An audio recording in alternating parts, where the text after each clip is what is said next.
Hello everyone and welcome to the recap show of the Saint Louis Rapid Blitz. My name is Tatev Abrahamyan and I'm going to take you through highlights of day 3.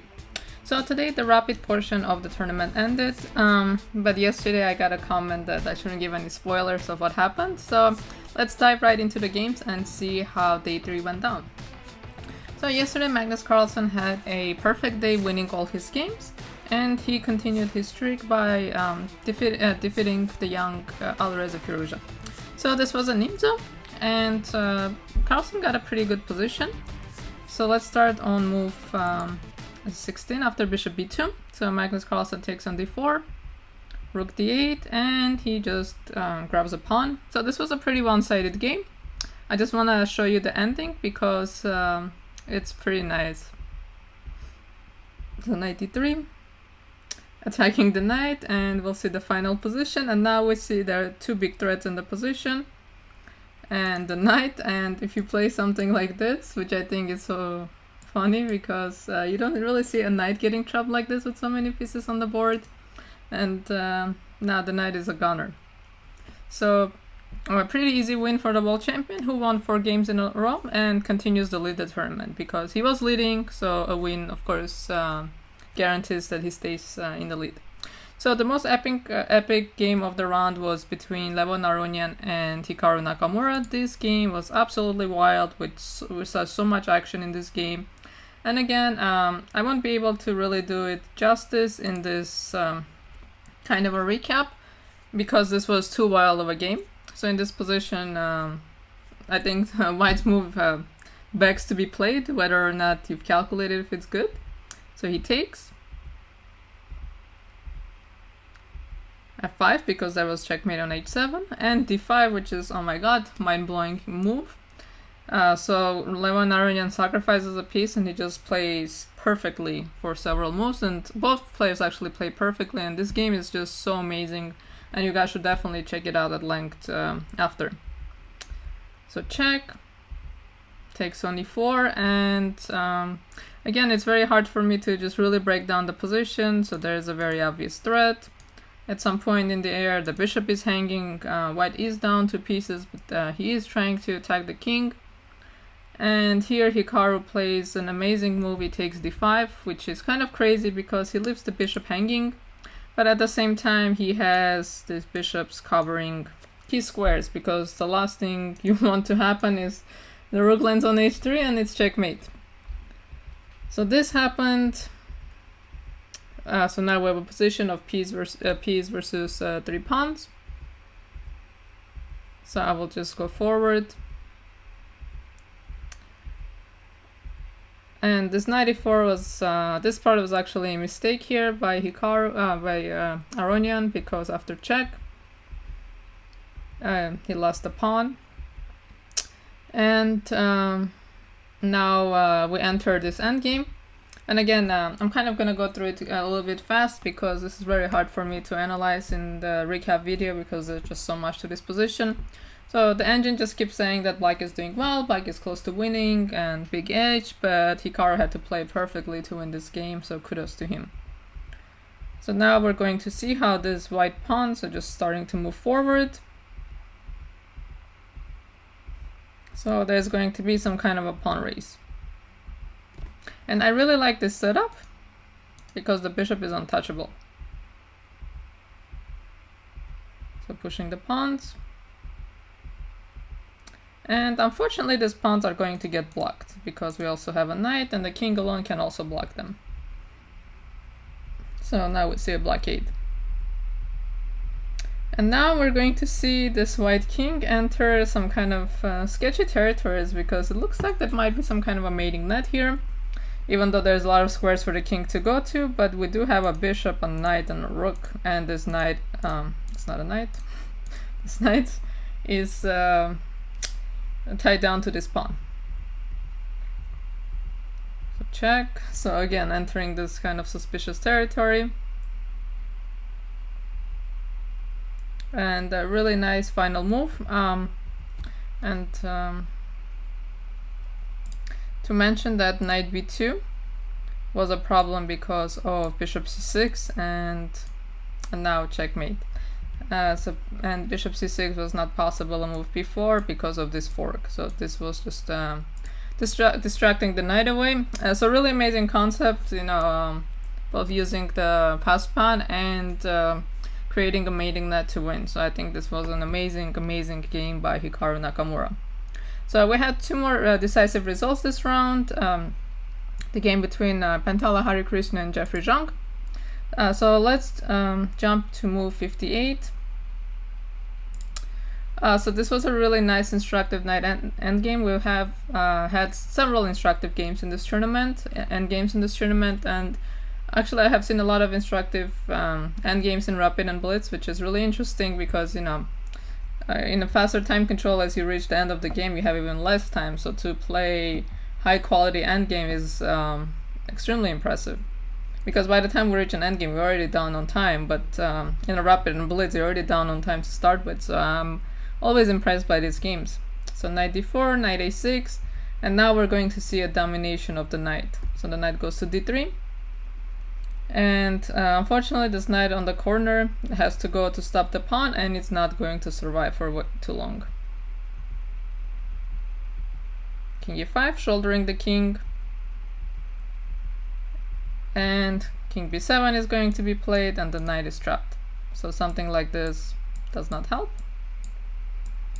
and the knight gets trapped.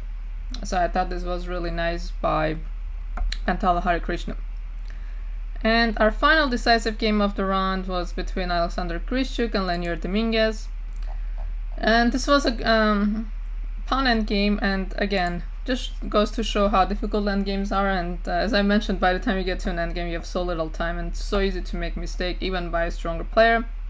So in this position king e2 was played, which actually is a mistake. The king has to go the other way, and we have to shoulder. Okay, I can just make the moves instead of arrows. And we can just go this way and push the king back. So for example, so the king cannot really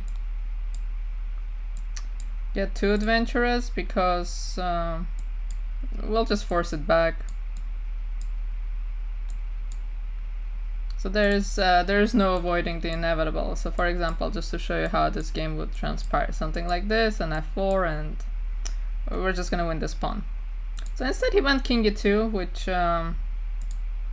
looks like a natural move, right? So f5 was played. So now he goes king d3, king d5, so they try a couple of moves. So they're repeating the position. And king f1 is played, so Grischuk again trying to enter from this side. And there comes a blunder by Dominguez, which is really unfortunate. And again, this kind of losses are so heartbreaking because you feel like you're finally done, you've defended everyone. The king had to go back, and the idea is basically you're waiting to meet your opponent's king. So if they go this way, you go this way. So because g4 is always just a draw after the exchange, and if the king goes this way, yeah, we're ready to meet the king. So unfortunately he went king d4, and he was just a few tempi too short, and this endgame is just a loss because covering the e5 key square, the king, even if the king made it to e6 or f6, we would be able to shoulder it and just win the pawn. So I thought both of these endgames were really instructive, and just goes to demonstrate that endgames are always difficult, and even the top players make mistakes. And the final game between Nepomniachtchi and Wesley So was a draw. So let's move on to round 8, the penultimate round. So this round was action-packed. So yesterday we saw that Jan Nepomniachtchi lost miniature to Jeffrey Zhang in the second game of the round, and today he lost a very quick game, this time to Levon Dominguez. So this game was very quick, so let's take a quick look. So we've seen a lot of Caro-Kanns in this tournament, so we're not here to talk about the opening, but let's just see everything that went wrong for him. And now h4, and I really like this pawn sacrifice. h4 harasses the knight, so he decides to take. But now things are getting really tough, because with a knight on d6 it's hard to survive. And Dominguez decides not to even bother taking the rook, he decides to go after the king. So knight h3, ignoring the check. Now the knight on h3 is actually trapped, nowhere to go. And bishop d5, and ending the game on a really nice note of just simply capturing. And again, after check, after recapture, okay, let's make a move. This knight is also trapped, so not ideal to lose two pieces like this. I thought it was a really nice game by Dominguez, who bounced back from his last round loss. So there were two more, actually one more decisive game in this round, but okay, so the game between Magnus Carlsen and Jeffrey Zhang was a kind of an up and down game, could have gone either way. So in this position, the world champion has this amazing move. So of course it's possible to take, and then we're thinking, okay, if we take, then the knight comes and takes this pawn too. Actually, it doesn't look like it's possible to stop this. But then if we take a pause for a second, we realize that there's knight g6 and there's a really nice checkmate. So instead, this happened, and again this move was not played. So rook went to e6, and now it's impossible to take the knight like this because no one is stopping this pawn. So he takes this way, realizing he's going to lose his knight, decides to destroy his opponent's pawn structure. So the rook goes there, and he starts running with his king. And this was a crucial mistake by the youngster. He should have taken this pawn. Instead, he decides to cut off the king, probably thinking he can take the f4 pawn, but there's this amazing move, and now we find the king in a perpetual, and there's just no escape for the king to get out of this because the g6 square is taken, and there's just nowhere to go. So it was very Jeffrey looked very disappointed on camera, and Magnus was just laughing after. I don't know, it's because he realized he also missed the win, or he's just like, how did I get away with this?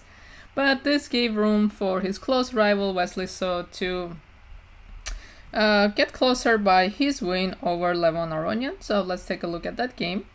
So Wesley So with the white pieces, we're going to take a look. So you see the final position. We'll take a look at how we got there. He shows the dominance of the bishop against the knight, and bishops can be really annoying pieces against knights in the end game and in all parts of the game too. So king goes to g7, and the king comes in, and now we're going to see the knight on e8 kind of gets dominated against the bishop on d8, and now there's the threat of playing and taking this pawn. And if something like this, and we can king h6 can be met by a check. Oh, and we also can just put a bishop on f4. It's still dominating this knight, and come take this pawn. So instead, Levon decides to give up a pawn just so the knight can move, but unfortunately the knight does not go far. The problem is taking this pawn allows the king to enter and just take all the other pawns.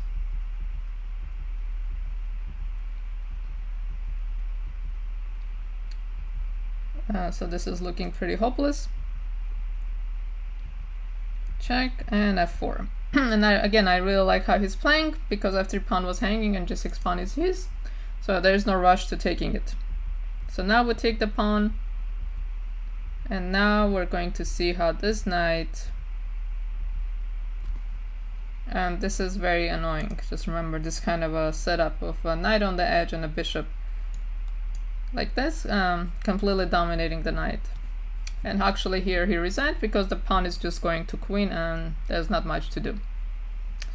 So we enter the last round with Magnus Carlsen a full point ahead of Wesley So. So in this round, Magnus Carlsen is playing against Alexander Grischuk. So this was a wild game. He chose the Dragendorf, which is a combination of a dragon and I'll show you, dragon and a Najdorf. Not a very common opening, but Grischuk was expecting some adventures from Magnus. So let's jump to our key moment in this game, which is move 19, when Magnus Carlsen just decides to take on c3. Very common sacrifice in the Sicilian, but did not pan out too well here, because Grischuk finds this amazing move bishop a5, and the queen is just going to infiltrate on the diagonal. d5, and the queen comes in and just takes the pawn. So fearless. All kinds of threats are going to happen. Knight might land on c5. Knight goes to c7 and just takes another pawn. So the knight and the queen capturing all the pawns on the queen side. Forcing a trade, and he goes on to demonstrate pretty flawless technique to win this endgame. And the pawns start rolling.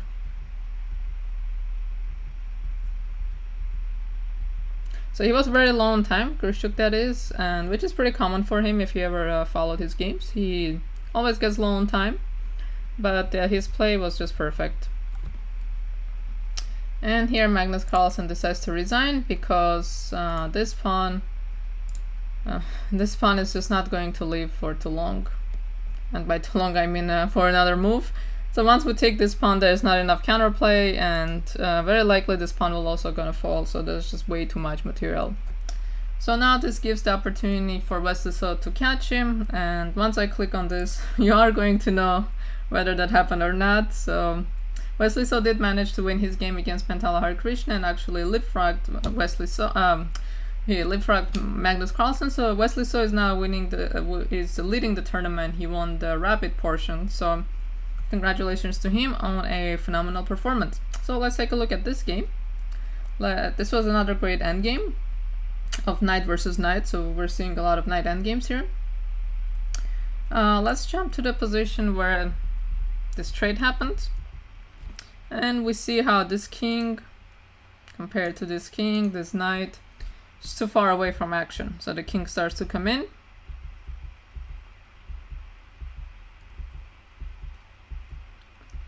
And the pawns are just falling.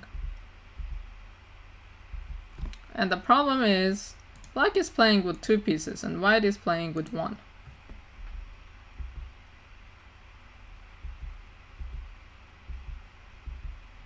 Takes the pawn. Stopping any kind of knight e5 checks. Takes the pawn.